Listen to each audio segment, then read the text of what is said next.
Κυρίες και κύριοι, καλησπέρα σας. Σας καλωσορίζουμε φυσικά και απόψε βράδυ Σαββάτου εδώ στο 8×8 και πάντα από την τηλεόραση του Start.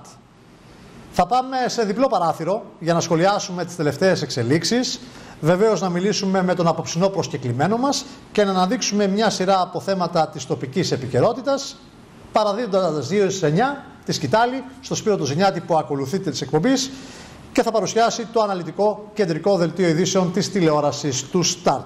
Καλησπερίζω αμέσως και τον ευχαριστώ γι' αυτό, τον κύριο Τάσο Κόλια. Καλησπέρα. Καθηγητή πληροφορικής. Και φυσικό. Και φυσικό. Πρώτα φυσικό. Πρώτα φυσικό. Εγώ ήξερα πρώτα πληροφορικάριος. Είμαι πρώτα φυσικός. Όπως το λέμε. Έχω την τιμή να είμαι πρώτα φυσικός και το υπερηφανεύομαι αυτό και μετά είμαι πληροφορικός. Είναι δεύτερη πτυχή. Έχεις και την τιμή όμως να είσαι και αντιπρόεδρος του οργανισμού Λιμένος Κέρκυρας. Ναι, την έχω και αυτή. Για να μην πω ότι έχεις και την άλλη μεγάλη τιμή να είσαι κυβερνητικός εταίρος. Είμαι ένας από ως ένα εκ των γνωστοτέρων. Είμαι συγκυβερνών, δεν είμαι κυβερνών. Στελεχών των ανεξάρτητων Ελλήνων. Επαναλαμβάνω, είμαι συγκυβερνών, δεν είμαι κυβερνών. Καλώς. Ελπίζω ότι καταλαβαίνετε τι εννοώ. Τι κάνετε, πώς είστε? Ζεσταίνομαι, αλλά κατά τα άλλα καλά είναι. Η Κέρκυρα αυτή την εποχή είναι πολύ όμορφη, αλλά μάλλον για τους ξένους, όχι για τους ντόπιους. Οι ντόπιοι βιώνουν προβλήματα καθημερινά, τα οποία πολύ δύσκολα τα ξεπερνάνε. Συμφωνώ μαζί σας. Έχουμε και τις εξελίξεις, τα γεγονότα, αυτό που έγινε χθες στο Μόναχο, που έχει από ό,τι διάβασα μαυρίσει η ψυχή μας, ας πούμε. Δεν είναι ακριβώς συνδεδεμένο με το ναι. Βέβαια, όμως είναι δείγμα των καιρών. Έτσι. Είναι δείγμα των καιρών. Ακριβώς. Και των αδιεξόδων, όχι μόνο λόγω των φανατικών Ισλαμιστών. Των αδιεξόδων της δυτικής κοινωνίας και του δυτικού τρόπου ζωής. Σας διαβεβαιώ ότι στον ανατολικού τύπου ζωής υπάρχουν περισσότερα αδιέξοδα. Λοιπόν, παντού υπάρχουν αδιέξοδα. Υπάρχει ανατολικού τύπου ζωή. Βεβαίως. Η ζωή, ας πούμε, στο Ιράκ ή στο Αφγανιστάν ή στο Ιράν ή στην Τουρκία. Πάτε στα βάθη της Ανατολής. Όχι, στην Τουρκία, εδώ τώρα, όπως στη γείτονά μας. Για τη γειτονική χώρα, τι έχουμε να πούμε? Για τη γειτονική χώρα. Δόξα τον ελληνικό. Εγώ θα έλεγα ότι το πραξικόπημα πέτυχε, δεν απέτυχε. Και το πραξικόπημα δεν το έκαναν οι άλλοι. Μάλλον ο Ερντογάν το έκανε. Μια χαρά τακτοποίηση. Το βάζετε σε αυτή τη βάση. Μα έτσι δεν είναι. Τα πεπραγμένα, τα μετέπειτα του συγκεκριμένου συμβάντος αυτά αποδεικνύουν. Μέσα σε μία μέρα, σε μία ανοιχτή λίστες ολόκληρες από. Παρόλα αυτά, ο Ερντογάν, αν και έχει πολιτική απροσδιόριστη τα τελευταία χρόνια και φαίνεται πως το έχει μετανιώσει, είναι παράγοντας σταθερότητας στην ευρύτερη περιοχή.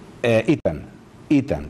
Δεν νομίζω ότι στο μέλλον θα είναι. Ο Ερντογάν έχει μια. Σύμφωνα με την άποψή μου, έτσι. Αυτά είναι καθαρά προσωπική μου άποψη. Στις σχέσεις με τη χώρα μας, θα έλεγα ότι δεν άνοιξε μύτη. Για την ώρα.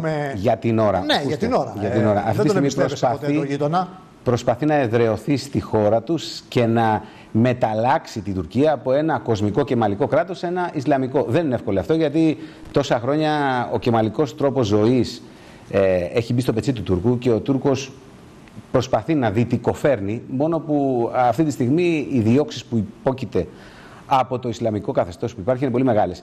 Όμως με αυτόν τον τρόπο και με την κατάσταση αυτή που έχει δημιουργηθεί με το στρατό και με τη διάλυση στην ουσία του στρατού, γιατί όταν έχεις σε μια νύχτα απολύσει 4.500 αξιωματικούς από το στρατό, στρατός αυτή τη στιγμή δεν υπάρχει στην Τουρκία, έτσι μην κοροϊδευόμαστε, δεν μπορεί να λειτουργήσει σαν ένα οργανωμένο σύστημα. Ναι, εγώ αμφιβάλλω ότι και πριν υπήρχε όταν ήταν λίγο διαφορετικά. Ένα τμήμα του προχωρά σε πραξικόπημα. Ναι, καταλαβαίνεις. Μπορεί να το λέτε ότι αυτό. Είναι η παθογένεια της τουρκικής κοινωνίας που έρχεται από τα βάθη των αιώνων. Μην ξεχνάτε και δεν όμως συνέρχεται ποτέ. ότι σε ένα εξωτερικό ζήτημα ο στρατός αμέσως ενώνεται. Αυτά τα ξεχνάνε οι Τούρκοι, τα ξεχνάνε αυτά. Εδώ όμως τώρα πια ο στρατός είναι ανοργάνωτος. Για τα επόμενα χρόνια, όχι πολλά όμως, θα είμαστε ήσυχοι. Όμως μετά θα αντιμετωπίσουν πολύ μεγάλο πρόβλημα. Εάν η Τουρκία καταφέρει και μετεξελιχθεί σύμφωνα με τον Σουλτάνο Ερντογάν σε πλήρως Ισλαμικό κράτος, τότε το πρόβλημα που θα αντιμετωπίσουμε είναι πολύ μεγάλο. Είμαστε ακριβώς στο σύνορο της δυτικής κοινωνίας. Γι' αυτό, όταν γινόταν το πραξικόπημα, και τώρα θα μου πει ότι μπλέκω την πολιτική μέσα, όταν γινόταν το πραξικόπημα και περάσαμε 2-3 ώρες που δεν ξέραμε τι γίνεται μέσα στην ανησυχία και στο άγχος, σας πληροφορώ ότι ήμουν πάρα πολύ ήσυχος, γιατί ήξερα ότι ανάμεσά μας στο Αιγαίο κυκλοφορεί το ΝΑΤΟ. Και όταν εμείς είχαμε προσπαθήσει να έρθει το ΝΑΤΟ για να μας διευκολύνει στη σχέση μας με τους Τούρκους, με τους πρόσφυγες, όλοι πέσανε πάνω μας και λέγανε παραδώσαν την κυριαρχία, την εθνική κυριαρχία. Όχι. Ακούστε με, η παρουσία του ΝΑΤΟ σε εκείνο το σημείο αυτή τη στιγμή είναι ένας παράγων σταθερότητας στο Αιγαίο. Και εμάς μας συμφέρει πολύ. Εκ του αποτελέσματος κρίνω ότι έτσι εξελίχθηκαν τα γεγονότα στο Αιγαίο. Ακριβώς. Και πολλές Βλέπει, φορές παρακολουθεί και πολύ περισσότερο ενδεχομένως καταγράφει και το μέγεθος της τουρκικής προκλητικότητας. Αν και οι παραβιάσεις τις τελευταίες ημέρες έχουν σταματήσει. Δεν κουνιέται φύλλο. Ασχολούνται με άλλα ζητήματα. Σας είπα ότι αυτής της στρατός δεν μπορεί να δουλέψει στην Τουρκία έτσι όπως δούλευε. Είναι σε αποσύνθεση. Όμως πολύ σύντομα θα ανασυνταθεί. Πάντως η ιστορία δεν τελείωσε. Δεν έχει ξεκαθαρίσει το τοπίο. Χρειάζεται ακόμα χρόνος για να κάνει τις εκαθαρίσεις που χρειάζεται ο Ερντογάν. Αλλά να σας πω κάτι, δεν με απασχολεί και πολύ. Το μόνο που με απασχολεί είναι να είμαστε σε μια ηρεμία, τουλάχιστον από εκείνη τη μεριά, να μην έχουμε καμία αύξηση προσφυγικών ροών. Αυτό είναι πολύ σημαντικό. Και το κυριότερο, να μην δημιουργηθεί κανένα πρόβλημα στη σχέση μας εξαιτίας κάποιων τρελών οι οποίοι θέλουν να γλιτώσουν από εκεί. Γιατί παίζει και αυτό το σενάριο, το ξέρετε. Είναι κάποιοι που είναι χαμένοι και δεν τους βρίσκουν κτλ. Και λένε ότι μπορεί. Η συνήθις πρακτική. Προσέξτε, εδώ πέρα, να εξάγει το εσωτερικό του πρόβλημα. Σωστά, πάρα πολύ σωστά μιλάτε και είναι πολύ σημαντικό αυτό. Γιατί μπορεί να μην είναι όντως αυτοί κάποιοι που προσπαθούν να σωθούν, αλλά να είναι κάποιοι. Και στην περίπτωση των 8 όμως, πήραν το μήνυμα και από τους Αμερικανούς για τον Γκιουλέν. Το ξέρω. Τους 8. Το τι θα κάνουμε εμείς για αυτόν είναι λογαριασμός αμερικάνικου ενδιαφέροντος. Είναι καθαρά Αμερικάνοι. Εμείς το έχουμε πει. Ό,τι θέλουν οι Αμερικάνοι, αυτό θα γίνει. Και να σας πω και κάτι, έχω την εντύπωση ότι αυτό είναι σωστό αυτή τη στιγμή. Ό,τι μας πούνε στο συγκεκριμένο θέμα δεν μας αφορά. Το λέτε έτσι. Βεβαίως, γιατί ορθά κοφτά. Σαφέστατα. Ό,τι πούν οι Αμερικάνοι. Ό,τι πούν οι Αμερικανοί σε αυτό το θέμα, εμείς μόνο να χάσουμε έχουμε, αν πάρουμε τη δική μας πρωτοβουλία. Στο συγκεκριμένο θέμα, μόνο να χάσουμε. Μια μικρή χώρα σαν τη δική μας που υπερασπίζεται τη διεθνή νομιμότητα, και ποια είναι η διεθνή τις συνθήκες, την ένωμη τάξη, τα ανθρώπινα δικαιώματα. Πολύ ωραία. Αυτή τη στιγμή μπορεί να επηρεάσει τη δικαιοσύνη στην ετυμηγορία της.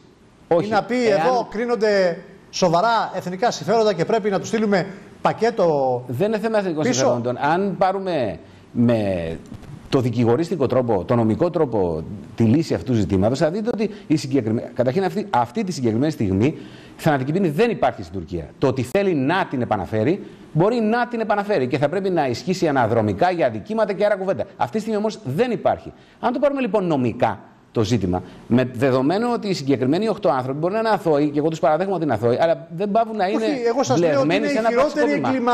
Ακριβώς. Πρέπει να ακολουθηθεί η νομική διαδικασία. Πρέπει να έχουν μια δίκαιη δίκη. Σαφέστατα. Και όχι με συνοπτικές διαδικασίες. Πολύ ωραία. Αυτός είναι ο δυτικός νομικός πολιτισμός. Συμφωνώ απολύτως. Αν ακολουθηθεί αυτή η συγκεκριμένη πορεία, θα πρέπει να τους εκδώσουμε. Ξαναλέω, αν ακολουθηθεί ο συγκεκριμένος τρόπος διαχείριση της έκδοσης αυτών των ανθρώπων, θα πρέπει να τους εκδώσουμε. Γιατί αυτοί έχουν μπλέξει σε πραξικόπημα, σε αδίκημα εναντίον του συνταγματικού κράτους, σε ένα κράτος στο δικό του. Είμαστε υποχρεωμένοι να τους δώσουμε, αν το δείτε. Παρ' όλα αυτά, εγώ διαφωνώ να τους δώσουμε. Όμως η δική μου άποψη δεν ξέρω αν θα μετρήσει ή όχι, και δεν μετράει βέβαια, ούτε και το ελληνικού λαού δεν μετράει. Αυτή τη στιγμή είναι λεπτές οι θέσεις του κράτους σε αυτή τη συγκεκριμένη υπόθεση και καλύτερα να πάρουμε το μέρος των ισχυρών. Το λέω. Αποφανθούν λοιπόν οι έχοντες την ευθύνη. Ακριβώς. Για τις τύχες. Ίσως όντως να έχουν την ευθύνη οι Αμερικανοί και για όλη αυτή την κατάσταση που έγινε. Εμένα δεν μπορεί να μου το βγάλει κανείς από το μυαλό ότι δεν ήξερε η Αμερική για όλο αυτό το πραξικόπημα. Λοιπόν, αν ήταν γνώστης ή αν δεν ήταν γνώστης, και στις δύο περιπτώσεις φταίει. Ας τα βγάλει πέρα μόνη της. Μάλιστα. Λοιπόν, πάμε στα ευχάριστα. Και τα ευχάριστα έρχονται από την Πολωνία και αφορούν, κύριε Κόλια, μια δική μας κοπέλα, την Κωνσταντίνα τη Ρωμαίου. Έκανε άλμα προς την κορυφή του κόσμου. Παγκόσμιο πρωτάθλημα εφήβων νεανίδων. Είναι κάτι εκπληκτικό. Αργυρό μετάλλιο στο τριπλούν. Και τυχαίνει να ξέρω και οι πρώτες φωτογραφίες με τον προπονητή της από την Πολωνία. Η προσπάθεια που έκανε η κοπέλα αυτή ήταν τεράστια. Και ο προπονητής της, ο οποίος είναι και φίλος μου γνωστός από τα παλιά, η προσπάθεια που κάνει ήταν τεράστια και πραγματικά τους αξίζουν συγχαρητήρια, γιατί είναι μια μικρή κοπέλα σε μια ηλικία που είναι πολύ δύσκολο να ανταπεξέλθει στις ανάγκες του πρωταθλητισμού. Πόλη, πάγι, πρωί, μεσημέρι, απόγευμα, βράδυ. Ακριβώς για αυτό το λόγο τα λέω αυτά.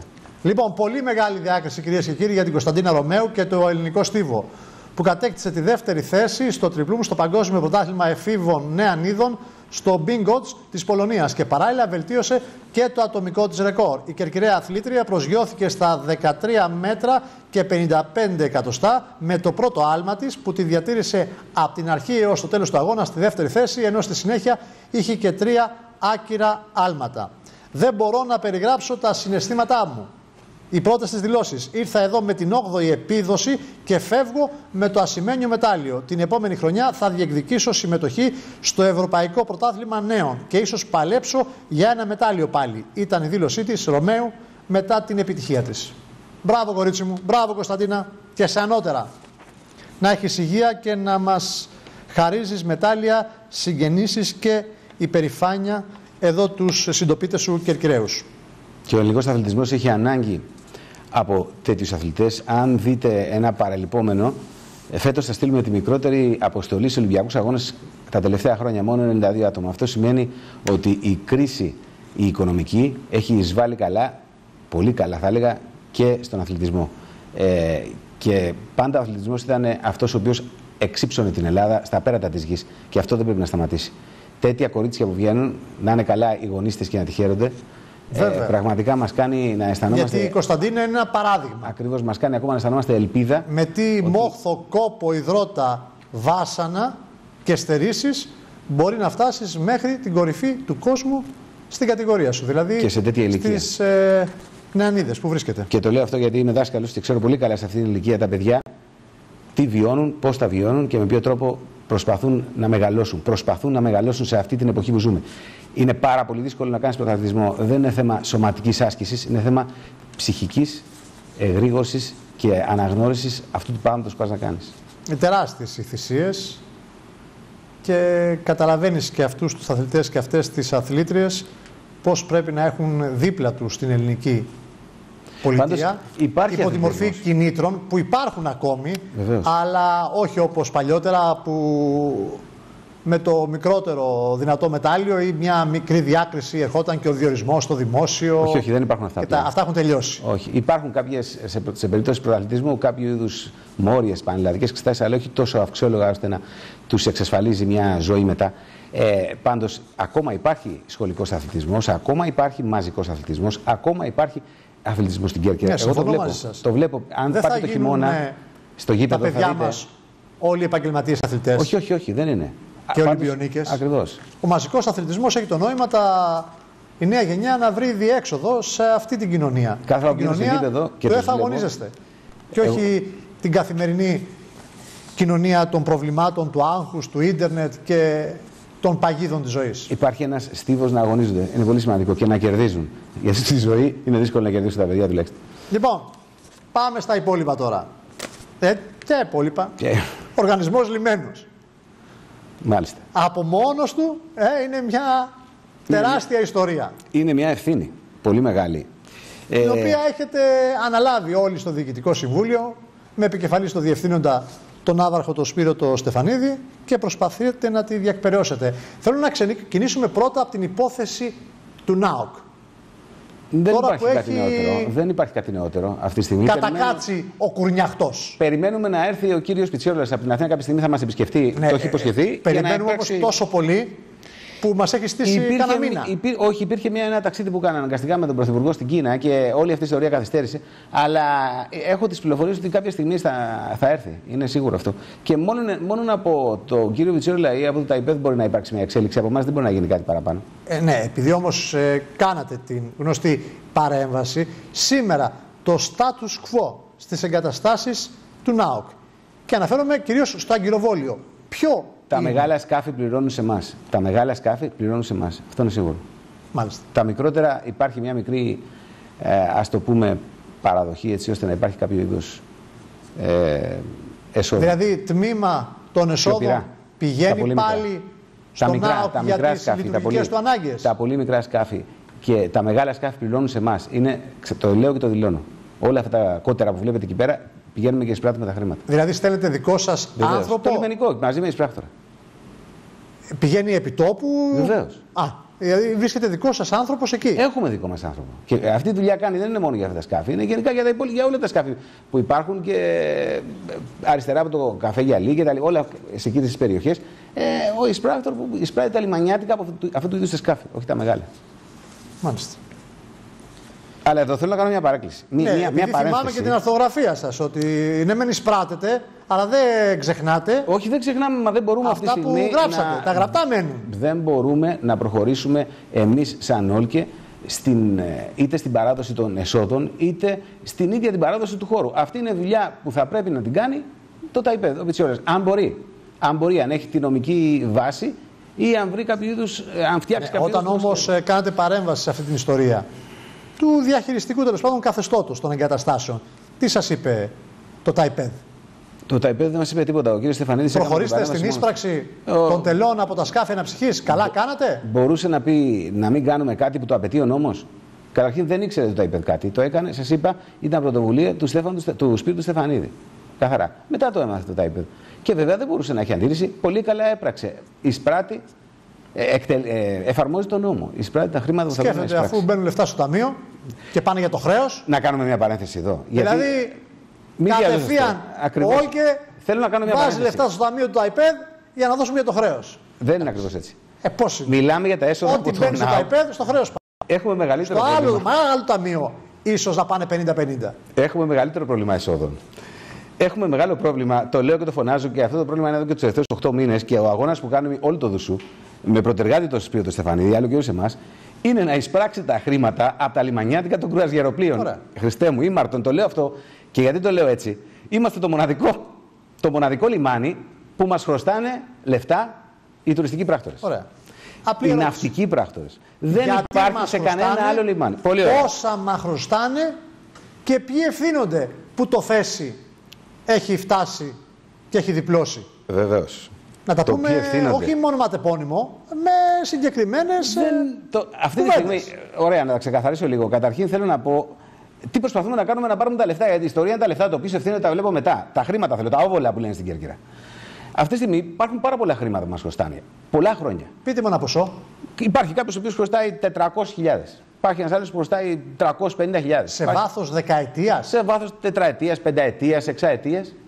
Και δηλαδή, το θέμα μας δεν είναι αυτό. Δεν έχει πληρώσει καθόλου από τα τέλη των κρουαζιεροπλοίων. Υπάρχει κάποιος που δεν έχει πληρώσει καθόλου. Λοιπόν, από την πρώτη στιγμή που πήγαμε εκεί, το θέμα ήταν αυτό. Πώς θα εισπράξουμε τα χρήματα? Από την πρώτη στιγμή το θυμάμαι. Ακούστε λίγο, να σας πω λίγο την ιστορία. Έχετε ενημερώσει τον κεντρικό πράκτορα, την εταιρεία? Θέλετε να σας πω λίγο την ιστορία? Ποια είναι η απάντηση? Ακούστε, πληρώνει η εταιρεία αμέσως ή τον βάζει μέσα? Χαίρομαι για την απάντηση που δίνετε. Αφήστε με να τα πω εγώ. Παρακαλώ. Από την πρώτη μέρα το καταλάβαμε ότι το μεγάλο πρόβλημα ήταν αυτό, γιατί το θέμα δεν είναι να έχεις περιουσία, το θέμα είναι να έχεις ρευστότητα. Και όταν δεν έχεις τα λεφτά από τα βασικά σου έσοδα, τότε δεν έχεις ρευστότητα. Λοιπόν, δεν είναι εύκολο να απαιτήσεις χρήματα με άμεσο τρόπο από μια τέτοια κατάσταση. Δηλαδή, ξεκινήσαμε βάσει του νόμου. Ο νόμος έλεγε ότι θα πρέπει να υπάρχει μια διαδικασία βεβαίωσης των οφειλών ανά έτος κτλ. Να ενημερώσουμε πρώτη φορά τους πράκτορες, δεύτερη φορά. Και κάποιες διευκολύνσεις. Και κάποιες διευκολύνσεις. Κάποιοι ανταποκρίθηκαν ελάχιστοι, κάποιοι προσπάθησαν να δώσουν κάποιες δόσεις, κάποιοι καθόλου δεν ενδιαφερθήκανε. Αλλά αυτή η ιστορία συνεχίζει και είναι τα παράγωγα της κρίσης των μνημονίων ή και προκρίσεις πάλι υπήρχαν τα φέστια? Όχι, δεν νομίζω ότι. Αν υποθέσουμε ότι η κρίση ξεκίνησε από το 2009, δεν νομίζω ότι υπάρχουν τόσο παλιά χρέη πριν από το 2009. Μάλιστα. Είναι μετά. Αλλά το θέμα μας είναι ότι δημιουργούνται και καινούργια ζητήματα, καινούργια χρέη. Δηλαδή, ας πούμε, του Ιουνίου δεν τα έχουν πληρώσει, του Μαΐου δεν τα έχουν πληρώσει. Αυτό μας δημιουργεί πρόβλημα. Γιατί για τα χρέη τα οποία. Και εμένα προσωπικά με ενοχλεί πολύ και τον Πρόεδρο. Τα χρέη τα οποία δημιουργούνται μέσα στη δική μας διοίκηση φέρνουμε την ευθύνη εμείς. Έτσι. Πρέπει με κάποιο τρόπο. Αναμφίβολα. Απαντήστε μου όμως, λοιπόν, πριν τους καταδικάσουμε. Δεν τους καταδικάσω. Αυτό δεν μπορώ να το κρίνω. Ταξιδιωτικούς πράκτορες. Αυτό δεν μπορώ να το κρίνω. Ποιος άνθρωποι είναι και αυτοί. Μήπως δεν τους πληρώνουν οι κεντρικοί πράκτορες του Πειραιά? Οι εταιρείες, οι πολυεθνικές? Στείλαμε χαρτιά πια, αφού δεν μας άκουγαν οι πράκτορες. Αναγκαστήκαμε τον τελευταίο μήνα με απόφαση του Δουσού και στάθησαν σημειώματα στις ίδιες εταιρείες των κουραζιερών, των κουραζιεροπλοίων. Και τις τελευταίες 2-3 μέρες, αυτό είναι το σημαντικό, μας απάντησαν οι ίδιες οι εταιρείες των κουραζιεροπλοίων ότι εμείς τα χρήματα τα έχουμε πληρώσει. Πού? Στον Κερκυραίο? Στον Πειραιώτη? Πού? Στους πράκτορες που τους αντιπροσωπεύουν. Είτε στον Αθηναίο, είτε στον Κερκυραίο, και σε Κερκυραίους. Μας είπαν και ονόματα, εγώ δεν πρόκειται να πω, και στους Αθηναίους. Εμένα με ενδιαφέρει ότι τα χρήματα δεν μπορώ να τα απαιτήσω από το κρουαζιερόπλαιο, από την εταιρεία των κρουαζιέρας, γιατί τα έχει δώσει. Ποια είναι εμάς αυτό που μπορούσαμε να κάνουμε?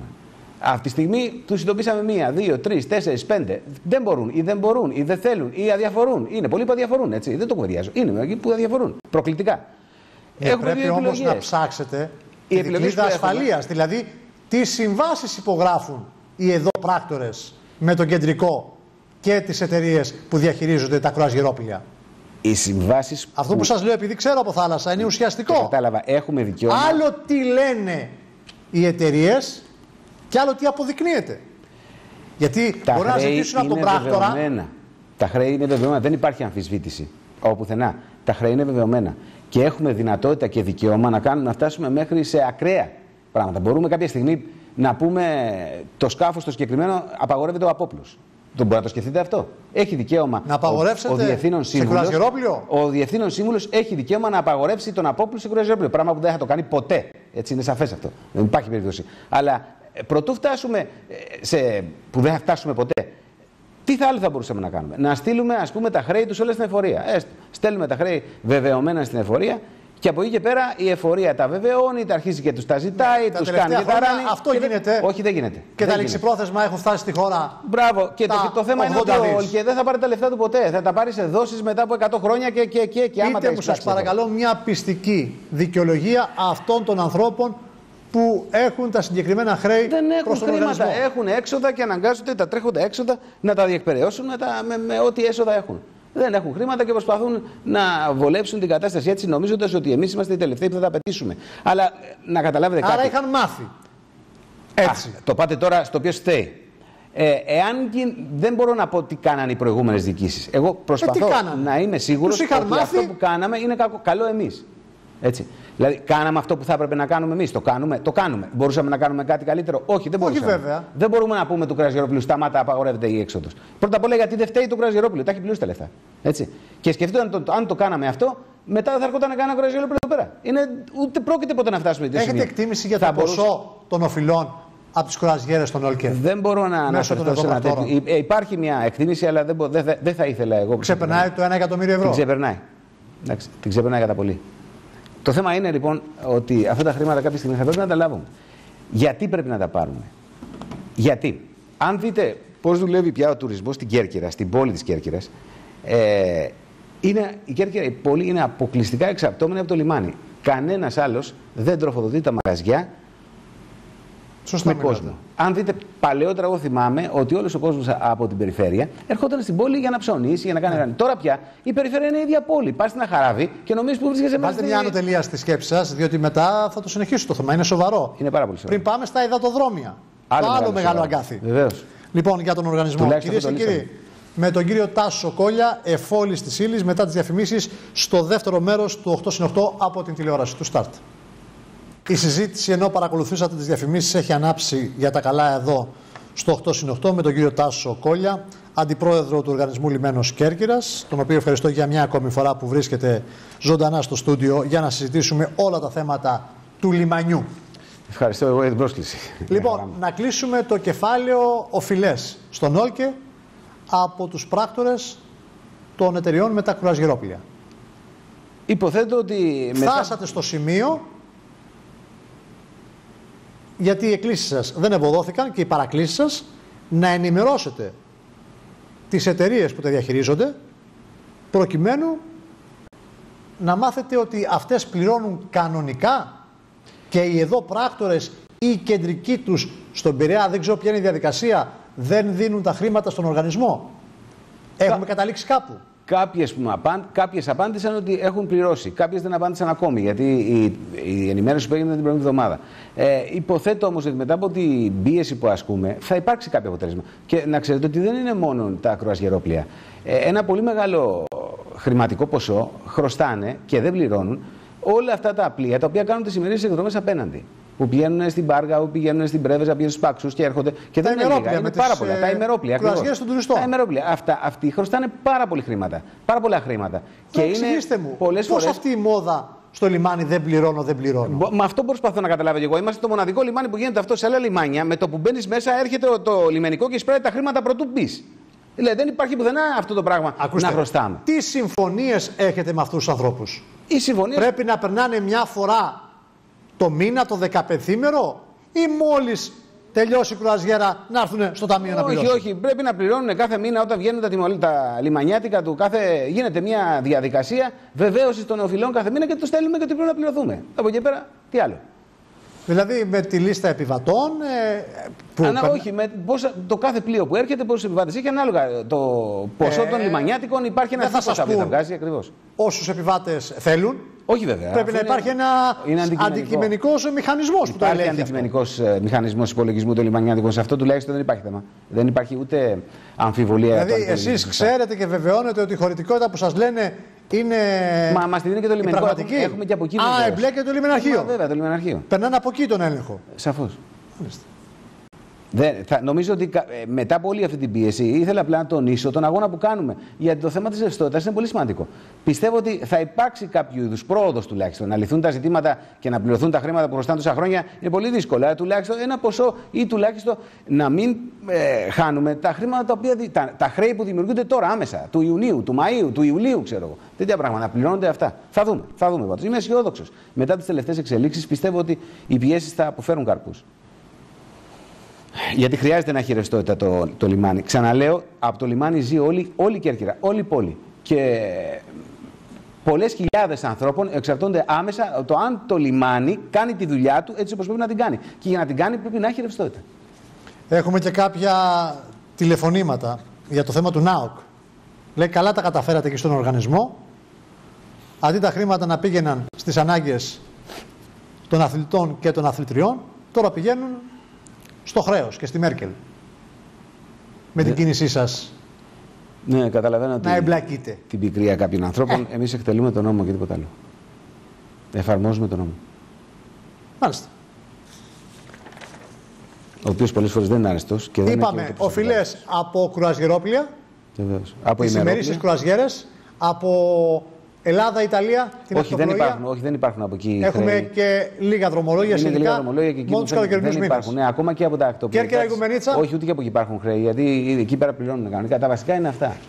Από τις κρουαζιέρες και τα ημερόπλια. Δηλαδή, υποθέσουμε ότι κάποια στιγμή θα σταματήσει για ένα πλοίο. Δεν νομίζω να σταματήσει. Κρουαζιερόπλιο δεν το νομίζω. Όχι, δεν νομίζω. Αλλά ημερόπλιο. αλβανικό. Γιατί είναι και τα αλβανικά. Και το αλβανικό χρωστάει. Αλλά δεν νομίζω ότι το αλβανικό θα σταματήσει. Είναι γι' αυτό ένα δρομολόγιο της γραμμής. Αλλά πρέπει με κάποιο τρόπο να πληρώσουν τα χρήματα που χρωστάνε. Γιατί είναι αναγκαίο, το ξαναλέω, η ρευστότητα είναι το παν. Μάλιστα. Τώρα υπάρχουν κάποια ερωτήματα, καυστικά ή λιγότερο καυστικά, από τα λεγόμενα λιμανιάτικα. Τι ανταποδίδει ως παροχή υπηρεσιών Όλκε? Να ξεκινήσουμε καταρχήν σε αυτά τα πλοία. Τα μεγάλα και τα μικρότερα. Αυτά τα χρήματα που πληρώνει η εταιρεία με τα κουραζιερόπλια. Οι παροχές που... Τι παροχές έχουν? Τις παροχές οι οποίες συμπεραίνονται από τη λέξη υπηρεσίες ελιμενισμού. Από τη δυνατότητα που τους δίνουμε να αράξουν, από τη δυνατότητα ασφαλώς, με μια ασφάλεια, τους τουρίστες, τους πελάτες τους και να περάσουν 3-4 ώρες εδώ, άρα με κάποιο τρόπο να αυξηθεί το δικό τους κέρδος, γιατί οι πελάτες τους είναι ευχαριστημένοι. Η ασφάλεια είναι το πιο βασικό από όλα, γιατί τα περισσότερα χρήματα τα οποία πληρώνει όλη και είναι για την ασφάλεια, και η ασφάλεια υπάρχει. Έχετε δει το χώρο των SPS που είναι εντελώς φραγμένος με πάρα πολύ μεγάλες δυνατότητες ασφάλειας. Τις υπηρεσίες ελιμενισμού όσον αφορά υπηρεσίες που έχουν σχέση με τους τουρίστες μέσα στο χώρο τον επιβατικό υποδοχής, δεν καταλαβαίνω τι άλλο νοείται. Το γεγονός ότι τους παρέχουμε οτιδήποτε χρειάζεται όσο έχει σχέση με νερό, καύσιμα, και τα υπόλοιπα πιλότη είναι ξεχωριστή διαδικασία. Δεν αφορά. Όχι, ναι, αλλά τους δίνουμε τη δυνατότητα να έχουν καύσιμα, τους δίνουμε τη δυνατότητα να πιούν νερό, τους δίνουμε τη δυνατότητα να πάρουμε τα σκουπίδια τους. Δεν είναι έτσι. Πείτε μου για τα σκουπίδια, τι ακριβώς ισχύει? Δηλαδή, εσάς τα κρουαζιερόπλια σας πληρώνουν και για να αφήνουν τα σκουπίδια τους στην Κέρκυρα? Εκεί είναι μια ιστορία λίγο αμαρτωλή. Όχι αμαρτωλή. Ξέρω ότι σας βάζω δύσκολα. Είναι μεγάλη, δεν είναι δύσκολα. Αλλά είναι δύσκολο γιατί. Ένας από τους λόγους που με τιμάτε με την παρουσία σας είναι και αυτός. Ότι τα συζητάμε όλα εδώ στο Start. Ναι, χωρίς φόβο και πάθος. Όχι, κανένα πρόβλημα δεν έχω. Το πώς ακριβώς φεύγουν τα σκουπίδια από τα κρουαζιερόπλια διέπεται από κάποιους κανονισμούς και κάποιες διαδικασίες. Κάθε σκάφος το οποίο ελιμενίζεται σε ένα λιμάνι είναι υποχρεωμένο από τους ναυτικούς νόμους οι οποίοι υπάρχουν να αφήνει συγκεκριμένο ποσό στερεών καταλήπων ανάλογα με τους επιβάτες και ανάλογα με το προηγούμενο λιμάνι στο οποίο υπάρχει. Υπάρχουν κανόνες που διέπουν αυτή την ιστορία. Υπάρχουν κανόνες και τύποι, οι οποίοι λένε. Εμείς ούτε μπορούμε να αρνηθούμε. Όχι, βέβαια. Είμαστε υποχρεωμένοι να. Αλλά ούτε και να πάρουμε παραπάνω από ό,τι μας αναλογούν. Είμαστε υποχρεωμένοι. Το λέω αυτό ειδικά για τα σκουπίδια, γιατί γνωρίζετε ότι αυτά τα κρουαζιρόπλια παράγουν όγκο σκουπιδιών. Βεβαίως, αφού έχουν 2.500 ανθρώπους. Μπορεί να έχουν και καλύτερο σύστημα ανακύκλωσης και συμπίεσης από ό,τι έχουμε εμείς στην Κέρκυρα. Αυτό του πολιτισμού και της UNESCO. Η παραγωγή των σκουπιδιών είναι πολύ μεγάλη σε ένα πλοίο. Είμαστε υποχρεωμένοι να παρέχουμε υπηρεσίες αποκομιδής απορριμμάτων, στερεών και υγρών από κάθε πλοίο που μπαίνει εδώ, ανάλογα με το πόσα θέλει να αφήσει. Εσείς την αποκομιδή αυτή την κάνετε με εργολάβο ιδιώτη. Δεν εμπλέκεται η υπηρεσία καθαριότητας. Όχι, καμία σχέση. Διαμέσου ενός εργολάβου από κάποιο διαγωνισμό, ο οποίος βέβαια αδειάζει ό,τι είναι να αδειάσει, εκεί που αδειάζουν και οι υπόλοιποι. Πληρώνεται από αυτούς. Αυτός που παίρνει αυτή τη συγκεκριμένη εργολαβία πληρώνεται από τα ίδια τα πλοία. Σε εμάς δίνει ένα ποσοστό. Ο διαγωνισμός αυτός είναι πλειοδοτικός όταν γίνει. Μάλιστα. Δηλαδή γίνεται διαγωνισμός και ο μειοδότης υπογράφει σύμβαση με τα κρουαζιερόπλια και παίρνει απευθείας τα σκουπίδια. Ακριβώς. Ή με τον οργανισμό και παίρνει ένα ποσοστό από αυτό που λαμβάνει ο οργανισμός από τις εταιρείες. Υπάρχει μια γραφειοκρατική διαδικασία λίγο μπερδεμένη, μάλλον πολύ μπερδεμένη, δηλαδή και δεν έχει έννοια να σας εξηγήσω τώρα ακριβώς πώς γίνεται. Με το που μπαίνει μέσα πρέπει να παίρνουμε ένα πάγιο, μετά χρήματα, μετά πρέπει να πηγαίνει ο υπεύθυνος να παίρνει τα σκουπίδια, να μετράει πόσο είναι, να τα χωρίζει σε ανάλογα τι είδους. Δεν είναι δηλαδή απλά όσο φαίνονται. Είναι πάρα πολύ πολύπλοκα. Καταρχήν, οι κοινοτικές οδηγίες περί απορριμμάτων χωρίζουν τα απορρίμματα σε διαφορετικές κατηγορίες και με διαφορετικό ποσό πληρώνει την κάθε κατηγορία σκουπιδιών. Και αφού βγάζει ένα ποσό, αφαιρείται ένα δικό μας ποσοστό, του επιστρέφουμε ένα ποσοστό. Εκτός από το οικονομικό κομμάτι που εσείς θα το διαχειριστείτε, διότι έχετε και την ευθύνη. Εγώ βλέπω και το άλλο. Η Κέρκυρα είναι πύλη της Ελλάδας στην Ευρώπη και σταυροδρόμι για τα κρουαζιερόπλια. Βεβαίως. Δεν σημαίνει ότι θα μας πιάσουν κότσους και θα αφήνουν ό,τι βρουν και ό,τι θέλουν, εκτός από τα προβλεπόμενα. Δεν γίνεται ποτέ αυτό. Ίσα-ίσα πολλές φορές αφήνουν και λιγότερα. Δεν παράγεται τόσο μεγάλη ποσότητα σκουπιδιών. Εξάλλου, γιατί ό,τι και να αφήσουν τα σκουπίδια. Ναι, μιλάμε τώρα για τα απόβλητα, χημικά, λάδια, όλα αυτά είναι μια άλλη διαδικασία. Οι ξένοι είναι οργανωμένοι πλήρως, δεν είναι σαν και εμάς. Το κάθε είδος από το σκουπίδι είναι ξεχωρισμένο και οργανωμένο έτσι όπως λένε οι ευρωπαϊκοί κανονισμοί. Ωραία. Πάμε τώρα στο άλλο μείζον θέμα. Τι γίνεται με την ιστορία των υδροπλάνων. Μάλιστα. Πρόσφατα ήρθε εδώ η Γενική Γραμματέας των Υποδομών, η κυρία Πέρκα. Λοιπόν, το θέμα αυτό ήθελα να το πλάνα. Το μάθαμε όχι από την Κέρκυρα, το μάθαμε από την Αθήνα. Γιατί έκανε δηλώσεις στο Αθηναϊκό Πρακτορείο Ειδήσεων. Και ούτε λίγο ούτε πολύ είπε καλώς εχόντων των πραγμάτων, γύρω στο τέλος του Αυγούστου θα έχουμε και επίσημα την έναρξη των δρομολογίων με τα υδροπλάνα από Κέρκυρα προς Παξούς. Εγώ τώρα λέω. Το είπε η Πέρκα, κάτι ξέρει παραπάνω από μένα το μη ειδικό. Δεν βλέπω όμως ούτε υδατοδρόμια, ούτε υδροπλάνα. Μάλιστα. Η άδεια του υδατοδρομίου της Κέρκυρας είναι γεγονός. Έτσι. Και το χαρτί που υπογράψαμε εχθές με το Δουσού, στην ουσία δίνει και την άδεια στους Παξούς. Και έτσι αυτή τη στιγμή έχουμε 2 αδειοδοτημένα σημεία. Υδατοδρόμια. Εγκαταστάσεις δεν έχουμε. Και έχουμε και εγκαταστάσεις. Πού είναι? Στους Παξούς υπάρχει αγορασμένη και η μαγνητική πύλη, υπάρχει και χώρος υποδοχής και υπάρχει και ένα είδος προβλήτας, να θυμάμαι. Και τώρα εδώ ήδη εμείς παραγγείλαμε τη μαγνητική πύλη για εδώ. Θα χρησιμοποιηθεί για πρώτο χρόνο ο χώρος υποδοχής που γίνεται για αυτά που έρχονται από την Αλβανία, οι επιβάτες από την Αλβανία. Του χρόνου θα έχουμε το δικό μας, θα έχουν δικό της το υδατοδρόμιο. Ποιο σημείο και θα υπάρξει, έχει αδειοδοτηθεί? Αυτό μπροστά από τον επιβατικό σταθμό. Για να καταλάβει ο κόσμος. Εκεί στη γωνία που δένουν τα τελευταία φέρη. Το υδατοδρόμιο, το που θα προσγειώνεται το αεροπλάνο, θα προσγειώνεται έξω. Εννοείται έξω. Και σιγά σιγά θα έρχεται μέσα στη γωνία, ακριβώς εκεί, εκεί που κάνει ακριβώς τη γωνία. Ναι. Λοιπόν, εκεί ακριβώς θα υπάρχει μια προβλήτα. Μια πλωτή προβλήτα, την οποία ήδη την έχουμε παραγγείλει και μάλιστα αν δεν προλάβει να έρθει, έχουμε καινούρια. Θα φέρουμε μία από την Αστρακερή που έχουμε έτοιμη. Έτσι ώστε να είναι μια χαρά. Θα έρχεται λοιπόν, θα παρκάρει εκεί.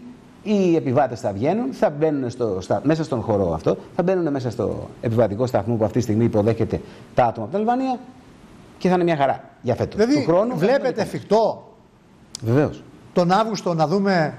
Το αν θα είναι μόνιμο, να γίνονται μόνιμα δρομολόγια, εντάξει, αυτό δεν το ξέρω. Πάντως ότι θα γίνει. Μιλούσε για δοκιμαστικά. Το ότι θα γίνουν κάποιες πτήσεις τον Αύγουστο θα γίνουν.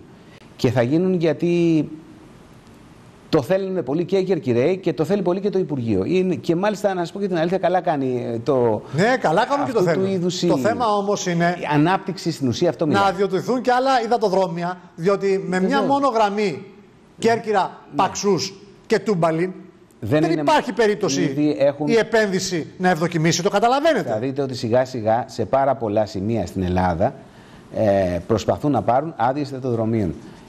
Βέβαια με λίγο διαφορετικούς όρους η εκμετάλλευση θα γίνει από αυτούς που κάνουμε εμείς. Και εκεί ήταν το πρόβλημά μας. Ωραία, να πούμε για το πρόβλημά σας, διότι εδώ μαθαίνουμε από τις πληροφορίες που έχουμε. Αλλά το θέμα έχει πάρει και σχετική δημοσιότητα. Βεβαίως. Ότι εδώ η ΠΕΡΚΑ, η Γενική Γραμματέα των Υποδομών, ήρθε σε ρόλο πυροσβέστη. Διότι ανάμεσα στον Όλκε και την εταιρεία Ελληνικά Υδατοδρόμια ΑΕ υπάρχει μία διαμάχη. Καταρχήν, έχετε 50-50 υπογράψει αυτή την εταιρεία διαχείρισης του υδατοδρομίου της Κέρκυρας, για να καταλάβω. Θέλω να σας πω μια κουβέντα και θα καταλάβετε πλήρως. Όταν πρωτομπήκα μέσα σε αυτή τη διαδικασία των υδατοδρομίων, μου έκανε πάρα πολύ μεγάλη εντύπωση ο τρόπος που επιλέχθηκε της εκμετάλλευσης του υδατοδρομίου. Τι εννοώ? Όταν εγώ είμαι ένας οργανισμός λιμένος και παίρνω μία άδεια υδατοδρομίου, πληρώνω κάποιον, το τονίζω, πληρώνω κάποιον, έχουμε πληρώσει σαν όλοι και τον κύριο Γκόβα για να βγάλει την άδεια του υδατοδρομίου. Αυτό είναι ανεξάρτητο από όλη την ιστορία. Έχει πληρωθεί και για την άδεια Επειδή φαντάζομαι είναι ειδικός, έχει τεχνογνωσία. Παρήγαγε ενέργεια και παρήγαγε τις κατάλληλες. Έκανε τις κατάλληλες κινήσεις και πήρε την άδεια υδατοδρομίων για την Κέρκυρα και για τους Παξούς. Αυτή είναι μια τελειωμένη ιστορία. Από την ώρα λοιπόν που ένας οργανισμός λιμένος έχει την άδεια υδατοδρομίου και έχει και την υποδομή, που η υποδομή στην ουσία είναι οι πλωτές προβλήτες, ο χώρος υποδοχής και 2, 3, άλλα 4, μια μαγνητική πύλη και διάφορα τέτοια πράγματα. Εκείνο που κανονικά θα έπρεπε να κάνει, όπως θα κάνουν όλα τα υδατοδρόμια, είναι να πει μετά: εγώ έχω τα πάντα, να κάνω ένα πληοδοτικό διαγωνισμό. Ποια εταιρεία εκμετάλλευσης θέλει να έρθει να εκμεταλλευτεί το χώρο μου, ακούω προσφορές. Σωστό. Ό,τι γίνεται και στα αεροδρόμια. Ό,τι γίνεται και στα αεροδρόμια. Εγώ όταν το κατάλαβα αυτό, λέω: γιατί δεν γίνεται αυτό. Εδώ σε εμάς δεν ακολουθήθηκε αυτή η ιστορία. Τώρα, το γιατί δεν ακολουθήθηκε αυτή η τακτική, το ρώτησα. Οι απαντήσεις που πήρα μερικές φορές με καλύπτουν. Ας πούμε, μία που με κάλυψε ήταν ότι θέλαμε να έχουμε ένα λόγο σαν Όλκε στην εκμετάλλευση αυτού υδατοδρομίου για λόγους, ας πούμε, μελλοντικής αύξησης του προϊόντος, του ακαθάριστου και του άειλου προϊόντος του λιμανιού. Επιχειρηματικά. Συμφωνώ. Μπήκατε μέτοχοι λοιπόν σε αυτή την εταιρεία διαχείρισης. Φτιάξαμε λοιπόν, σαν Όλκε, η προηγούμενη διοίκηση, δεν τα κάναμε εμείς, φτιάξανε μία εταιρεία εκμετάλλευσης του συγκεκριμένου υδατοδρομίου Κέρκυρας και Παξών. Σε αυτή την εταιρεία πήγε με 49% Όλκε και 51% μία εταιρεία άλλη που ονομάζεται Ελληνικά Υδατοδρόμια. Γιατί πήγε με 51%? Ο λόγος είναι ότι είναι καθαρά για να δίνει μια δυνατότητα να υπάρχουν ιδιωτικά κριτήρια στην πρόσληψη, στο να πάρεις κάποια υλικά, στο να μην έχεις την ανάγκη να περνάς από διαγωνισμούς, να περνάς από ασέπια, να προσλάβεις 2 άτομα και τέτοιες ιστορίες. Και αυτό είναι σωστό. Μέχρι εκεί τα πράγματα είναι εντάξει, δεν διαφωνούσαμε. Όταν ο πρόεδρος, κ. Στεφανίδης, είδε για πρώτη φορά όλα αυτά το καταστατικό της εταιρείας και τις διάφορες και ένα ιδιωτικό συμφωνητικό που έγινε μεταξύ των δύο εταίρων, εκείνο για το οποίο πάντα τι ιδιωτικό συμφωνητικό ήταν αυτό? Ήταν ένα ιδιωτικό συμφωνητικό το οποίο έλεγε μέσα στο ιδιωτικό συμφωνητικό, σας λέω ξεκάθαρα, ότι ο Όλκε θα πρέπει να αγοράσει τα υλικά, μια προβλήτα ή τιμαντικές πύλες, το χώρο υποδοχής κτλ. Δηλαδή να βάλει τα χρήματα μόνον Όλκε και όχι το 51%, να τα βάλει το 49% τα χρήματα και με μια προοπτική όλα αυτά τα χρήματα που θα βάζε ο Όλκε για να ξεκινήσει όλη αυτή η ιστορία σε βάθος 15 ετίας με ένα ποσό το μήνα 1.000 ευρώ κτλ. Να αποσβεστεί. Ναι, και οι άλλοι δεν θα έβαζαν κάτι? Όχι, δεν θα έβαζαν. Αυτό ήταν ακριβώς αυτό το κόστος των εγκαταστάσεων ποιο είναι? Για πείτε μου ένα ποσό περίπου. ας πούμε, μια προπλήτα κάνει 70-80.000 ή μια μαγνητική πύλη κάνει 20.000 ή διάφορα άλλα. Μαζεύονται σιγά-σιγά. Μαζεύονται. Υπάρχει ένα ποσό, βέβαια όχι τεράστιο, πάντως είναι ένα ποσό. 200.000, 250. Δεν μπορώ να πω ακριβώς πόσο, είναι μεγάλο, είναι ένα ποσό. Που όμως εμείς δεν πληρώσαμε μόνο εμείς και δεν πλήρωνε η άλλη μεριά. Και εκεί ήταν η διαφωνία και του Προέδρου. Γιατί η άλλη πλευρά δεν πληρώνει. Βέβαια, έλεγε μέσα ότι το ότι δεν πληρώνει σημαίνει ότι θα αποσβεστεί αυτό το ποσό στη διάρκεια του 15 ετίας δίνοντας 1.000 το μήνα. 150.000 υπολογίζανε, ναι. Βέβαια, σε αυτό και εκεί διαφωνούσαμε, γιατί στην ουσία αυτά τα 1.000 ευρώ που θα δίναμε κάθε μήνα, τα μισά θα τα δίνει όλοι και αφού είναι το 49%. Δηλαδή, αυτή την πληρωμή του δανείου θα πλήρωνε ο Όλ και στον εαυτό του. Καταλαβαίνετε τι εννοώ. Καταλαβαίνω πολύ καλά. Πάρα πολύ ωραία. Αυτοί που υπέγραψαν είχαν καταλάβει τι υπογράψαν. Ένα λεπτό. Αυτό ήταν ένα από τα σημεία τα οποία δεν άρεσαν στον Πρόεδρο και σε μένα. Ο Πρόεδρος είναι ο βασικός ενορχιστρωτής, ο Διευθύνων Σύμβουλος κ. Στεφανίδης, ενορχιστρωτής αυτής της τις προσπάθειες αναδιαπραγμάτευσης. Υπήρχαν και άλλα. Παραδείγματος χάρη έλεγε ότι ο χώρος όλος εκεί μπροστά, τα 150-200 τετραγωνικά πόσα είναι που χρησιμεύουν για να γίνει το ISOBox που θα μπουν, το ISOBox που θα γίνει του χρόνου με ένας σταθμός επιβατών κτλ. Θα πρέπει να πληρώνει νίκη στον Όλκε, που και αυτό είναι φυσιολογικό βέβαια, αλλά όχι, θα πληρώνει 32 ευρώ το τετραγωνικό το χρόνο. Δηλαδή με την τιμή των τραπεζοκαθισμάτων που πληρώνουν, ξέρω εγώ, οι διάφοροι που είναι τα τραπεζοκαθίσματα. Και κανείς δεν είπε σε αυτούς τους δύο εταίρους ότι είναι με 32 ευρώ το τετραγωνικό, αλλά ας πούμε αυτός που έχει το Στεβέντη πληρώνει 11.000 το μήνα επιπλέον νίκη. Έτσι, να τα λέμε με την αλήθεια. Οπότε είναι μερικά πράγματα τα οποία διαφωνούσαμε. Αυτά ήταν. Ωραία, αυτοί οι προβληματισμοί λοιπόν, τέθηκαν στην Γενική Γραμματέα. Όχι στην Γενική Γραμματέα, τέθηκαν στον κύριο Γκόβα από την αρχή που έγινε. Ο κύριος Γκόβας δεν έδειξε σημάδια επαναδιαπραγμάτευσης. Κανένα. Και η υπόθεση αυτή λίμναζε. Μέχρι που έφτασε πριν από ένα μήνα η κατάσταση να πρέπει να υπογραφεί ένα χαρτί για να πάρθει η άδεια στους Παξούς, στην οποία, αν το υπέγραφε ο Διευθυνών Σύμβουλος, στην ουσία de facto θα αναγνώριζε όλη αυτή την προηγούμενη ιστορία αυτών των ιδιωτικών συμφωνητικών, πράγματα που εμείς δεν τα ζητάγαμε. Θέλαμε ένα είδος αναδιαπραγμάτευσης. Προφανώς γι' αυτό ζητήσατε την παρέμβαση της κυβέρνησης. Ενεπλάκη το Υπουργείο Υποδομών με την κυρία Πέρκα, που είναι μια αξιολογότατη και από τα στελέχη, τα κομματικά του ΣΥΡΙΖΑ, που πραγματικά είναι αυτά που θα προχωρήσουν, γιατί πραγματικά εργάζεται, δουλεύει. Να λέμε την αλήθεια. Εγώ ΣΥΡΙΖΑ δεν είμαι, ανεξάρτητος Έλληνας είμαι και το ξέρετε. Και προσπάθησε με όλες τις δυνάμεις να βρει μια μέση λύση. Και τι κατάφερε? Κατάφερε να υπάρξει μια αναδιαπραγμάτευση. Μία αναδιαπραγμάτευση η οποία, έτσι όπως είπε, θα υπάρξει σε κάποια σημεία αναδιαπραγμάτευση. Ο σκόπελος του χαρτιού ξεπεράστηκε έτσι όπως μας είπε αυτή. Εχθές που είχαμε ένα δουσού. Δηλαδή ο Ναύαρχος επέμεινε στις αιτιάσεις του. Επέμεινε στις αιτιάσεις του, γιατί βέβαια μην ξεχνάτε ότι ο Ναύαρχος είναι ένας διευθύνων σύμβουλος, ο οποίος είναι διορισμένος από μια εταιρεία, είναι στην ουσία ένας υπάλληλος μιας εταιρείας. Δεν μπορεί να αρνηθεί, όμως έχει τη δυνατότητα τη γνώμη του να την πει, να την επιβάλλει και να τη φωνάξει. Και τη φώναξε. Και έτσι.